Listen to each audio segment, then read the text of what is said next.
장노출 전문반 작가님들께 계속해서 인사 올립니다. 이번에는 우리 새코미 작가님, 김덕재 작가님의 스택 사진 합성 다시 진행을 해 보도록 하겠습니다. 파일, 그 다음에 스크립트, 스택으로 파일 불러오기, 찾아보기 클릭하시고요. 우리 이번에는 앞선 그 작품 지영일 작가님 해드렸고요. 이번에는 김덕재 작가님, 우리 새코미 작가님 작품 보겠습니다. 자, 보기 메뉴에서 큰 아이콘으로 전체적으로 길게 아까도 말씀드린 것처럼 이렇게 오래 머물러 있는 관람동선이 있거나 너무 뚜렷하게 크게 나올 때는 그 사진을 제외하고 하십시오. 지금 우리 김덕재 작가님께서는 어안 렌즈로 촬영을 하셨습니다.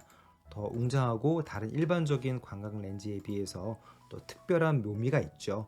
확인 눌러서 일단 갖고 오겠습니다. 네.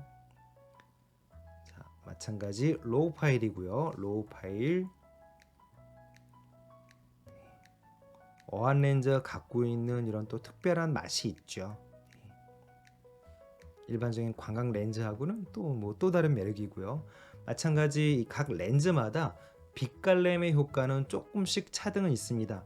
바깥쪽으로 퍼지는 렌즈가 있고요. 안쪽으로 모아져서 바늘처럼 뾰족해지는 렌즈가 있고 각 렌즈의 특성은 조금씩 차이가 있습니다.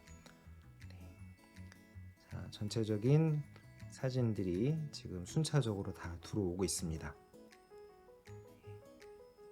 자, 다 들어왔습니다. 자, 이제 여기서부터 마지막 Shift 키 누르시고요. 누르시고 전체 선택하신 다음에 마우스 클릭 고급 개처럼 변환 해서 총 9장 사진이죠. 다 묶였습니다. 자, 이 상태에서 바로 레이어, 고급 개체, 스택 모드, 바로 중간 값 선택하시면 되죠. 자, 중간 값으로 선택한 다음에 렌더링이 끝나면 이동하는 관람 동선이 없어지게 됩니다. 아까도 말씀드린 것처럼 합성하시기 전에 이동하는 그 피사체들이 큰 결과물이 있는지 확인하시고 조정하시고 빼거나 넣거나 하시면 됩니다. 거의 깔끔하게 없어졌네요. 이 끝에 보이는 여기 벤치에 앉아있는 이분들은 계속 오랫동안 계속 앉아있기 때문에 어쩔 수가 없죠. 네. 여기도 이쪽도 우리 같은 팀인 것 같은데요. 자, 여기 보시면 이렇게 얼룩이 뿌옇게 돼 있죠. 요 뿌옇게 돼 있는 부분은 렌즈에 빗방울이 있어서 그런 겁니다. 그래서 비가 오는 날 촬영하실 때는요, 중간중간에 렌즈에 물방울이 혹시 튀어 있는지도 중간에 한번 체크해 주실 필요가 있고요. 이렇게 아래쪽에 라인들이 있을 때 이럴 경우에는 패치 도구나 스파포크 브러쉬 도구를 써서 위치를 바꾸게 되면 이 수평 격자 라인이 안전하게 잘 안 맞을 수 있는 경우가 확률이 높습니다. 그래서 이렇게 라인들이 깔끔하게 건물처럼 선들이 많이 들어가 있을 때는 이런 부분도 조금은 신경을 써 주셔야 됩니다. 자, 이 어안 렌즈 특징은 이런 식으로 바깥쪽으로 좀 퍼지는 그런 효과가 있죠. 렌즈마다 다 다릅니다. 어떤 어안 렌즈는 뾰족하게 바늘처럼 모아주는 렌즈도 있고요. 지금 우리 새코미 작가님께서 사용하실 렌즈는 바깥쪽으로 좀 퍼지는 그런 특성이 있습니다. 자, 마찬가지 카메라 로우로 갖고 와서 다시 2차적인 후 조치 한번 진행해 보겠습니다. 전체적인 이런 색감, 노란색 색감 느낌 너무 컬러 밸런스 너무 잘 잡으셨고요. 마찬가지 빛을 충분히 받을 수 있는 곳까지 다 들어왔기 때문에 특별하게 많이 건드려야 될 부분은 없습니다. 대신 이제 하나 체크하셔야 될 게 뭐냐면 이쪽 끝에 보시면 렌즈 특성입니다. 지금 보시는 것처럼 끝에 부분에 약간 보라색 기운이 있죠. 이 부분이 어떤 건지 다 아시죠? 바로 색수차 현상입니다. 밝은 면하고 어두운 면하고 극명하게 분리되는 곳에서도 나타나고요. 금속성 재질일 때도 나타나고, 그 다음에 렌즈의 광각 또는 어안 렌즈일 경우에 중심부보다 바깥쪽 끝 말단부에서 이렇게 나타나는 경우들이 많습니다. 자, 이런 경우에 우리가 광학 부분에 보시면 바로 이 보라색 부분에 바로 보이시죠? 자, 보라색 부분의 색수차 현상을 제거시켜 줍니다. 어떻습니까? 깔끔하죠?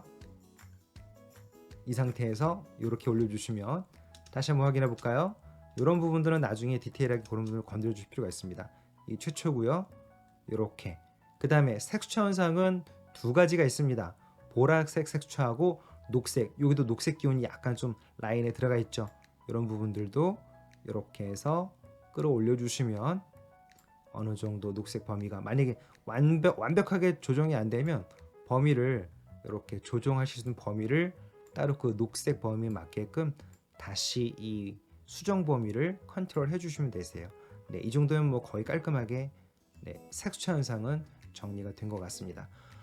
새코미 작가님께서 촬영하시는 이 어안 렌즈는 색수차가 조금 있습니다. 그래서 특별히 뭐 어떤 촬영에만 한정적인 건 아니고요. 촬영하셨을 때 금속성이 있는 촬영 결과물이라든가 또는 명부와 안부가 좀 크게 분리되어 있는 것은 색수차를 좀 확인을 해 주실 필요가 있습니다. 자, 그 다음에 어두운 부분 조금만 갖고 가겠습니다. 검정 계열도 조금 갖고 가고요. 밝은 부분은 이쪽이 영역이 너무 넓기 때문에 밝은 영역을 좀 내려서 전체적인 밸런스를 조금 맞추겠습니다. 마찬가지 명료도 건물 사진 찍으실 때는 좀 강렬한 게 아무래도 좋죠. 안개 현상 제거도 조금만, 비 오는 날 찍으셨을 때는 조금 건드려 주시면 좋습니다. 지금 상태에서 색온도가 노란 이런 분위기 좋습니다. 그러면 이번에는 이거를 정상적인 완전 흰색으로 들어오는 게 아니라 오히려 더 따뜻한 느낌으로 이렇게 만들어 보죠. 네.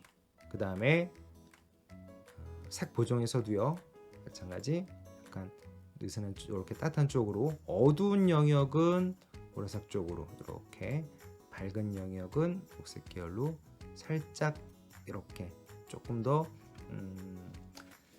색상의 기준은 뭔가 하나를 꼭 정하셔야 될 필요는 없습니다. 작가님께서 원하시는 방향, 뭐 시원하게 만드시거나 또는 따뜻하게 만들거나 이런 분위기는 각 작가님이 의도하는 방향대로 가주시면 되니까, 뭔가 흰색 균형, 화이트 밸런스를 꼭 정상적인 발색에만 꼭 맞춰야 되는 거는 아니니까요. 너무 정형화되어 있는 거에만 머물러 계지 마시고 좀 다른 분위기도 괜찮습니다. 자, 이렇게 해서 따뜻한 분위기로 한번 만들어 봤습니다. 자, 확인 눌러서 갖고 오겠습니다.